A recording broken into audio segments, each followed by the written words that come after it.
Hey, my name is Josh Howard, and I am the author of Beginner's Approach Chords for 4, 5, and 6 string bass. This video is just a part of a short series that I'm doing where I had, after some people bought the book, they wanted me to kind of go a little bit further just on certain topics. And so that's what I'm trying to cover with these videos.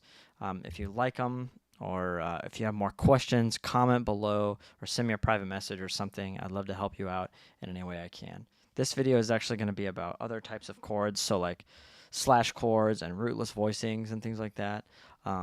Those are actually really cool to know and to understand and to be able to use easily on the bass, because the bass has such a specific sound that a lot of times, if you're always jumping to, if you're always jumping to like major chord with the root on the bottom, it's hard to get away from a certain kind of sound on the bass just because of the way the bass sounds. It's just a limitation of the instrument. So when you learn slash chords or when you learn rootless voicings, kind of expands your possibilities. And by slash chords, I mean things like, like C with E on the bottom, like that. You see that in a lot of music, but it has a much different sound than just this. Just C major, maybe this one has a much different sound, right? And so just having that as an option when you're playing chords on a bass, even if everybody else is playing a C chord, sometimes I'll just play that because I'm the one playing the lowest note. And so because of that, I get to choose what's on the bottom, which is another kind of perk. As a bass player, you kind of understand that principle a little bit more. When it's your responsibility, you can kind of pick and choose when it happens. So, yeah, so that's one thing. So that's like a C over E voicing. Another one is this that I like to use. If I want to do something higher, maybe it's just like keyboard pads or something like that, and I want to do something a little more moving, I'll go.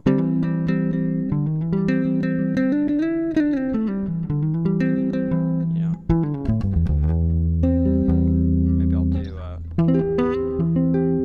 was out of tune, let me do it down here. Right? So those are 3 different ways to do like C over E. There's more to, buy the book or something, check it out like that. So another one is rootless voicings. And you could say C over E is kind of a rootless voicing, sort of. It's not, but because there's still a C in there. But some people call rootless voicings just chords that don't have the root on the bottom. So if you're one of those people, I guess fight me IRL, right?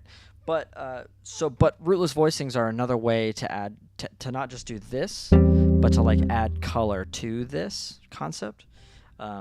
So let's say it's just a C chord. You know what I'm saying? And you can play whatever C voicing you want, but it can't be bright. Maybe it has to be a little more colorful. And so instead of just like ta-da, instead of just like that sound, it needs to be just something with a little more texture to it. So one you can do that I like a lot is just like a really simple E minor voicing.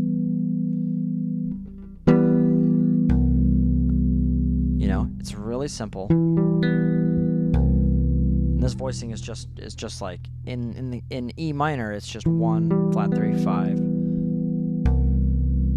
But it has a really nice sound to it. Another one would be like this kind of sound, which to me is like a G6. That's kind of how I think about it. But you can think about it as like E minor first inversion. It's got more texture. Still obviously major, but it's like a little fluffier of a sound, which is kind of nice. So those are 2. Another one maybe like would be like this sound.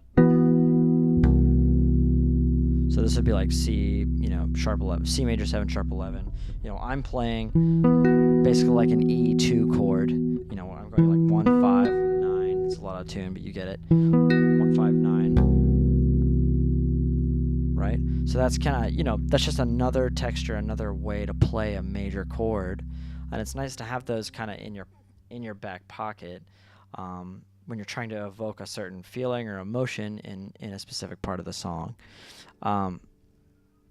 So yeah, and I guess, how I found some of those voicings, this right here, I just figured out that an E2 would work over a C major, C major chord by making it would make it a C major 7 sharp 11, but it's still technically a C major chord. So that's one, but another one is you can so you can come at it from the point of view of you start with a shape that and see where it could like legally theoretically apply. But then the other way is true too. Let's say you have a C major 7 sharp 11, and you can pick just 3 notes in the chord that where the intervals, if the intervals sound good on the bass for those 3 notes, it's you can try it out, and it may be situational at best, but it's still another option. So another one of those might be let's see, this is one that I like to use, right? So, this is kind of like, well, it's not. Here, maybe I'll do this. Yeah, that's a good one. That I've definitely used before. It's so it's the same thing, like, C major 7 sharp 11, but now I'm doing F sharp G, so it's got that half step, which is, this, which is nice, and then E on top. I'm doing some like thumb position thing that's kind of like upright-esque, but this technique, while not covered in the book, is not really worth learning. But but sometimes my hands are not that big. People with bigger hands can do this voicing no problem. But this is another really nice version. It's kind of like a tense voicing for a C major chord. Let's see if I can do it. You know what I mean? Especially that half step. There's certain intervals that just sound good on most instruments. One of those is just a half step. It just sounds good. Other intervals that sound good that are worth checking out are major 7, and like a sixth. A sixth is has a really nice sound.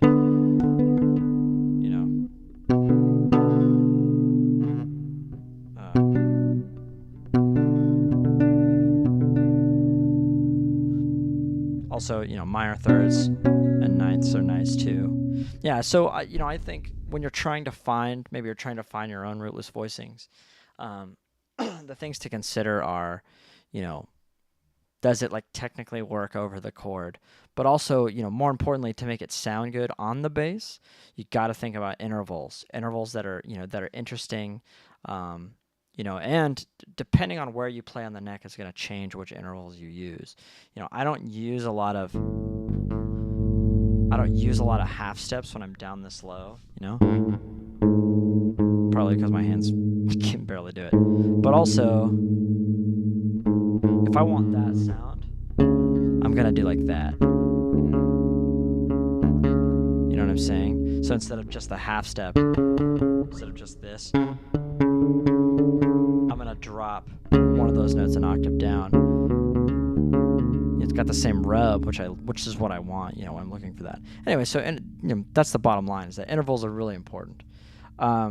Cool. So I guess that's it. If you have, like I said, if you have any questions, feel free to comment, send me a message or something.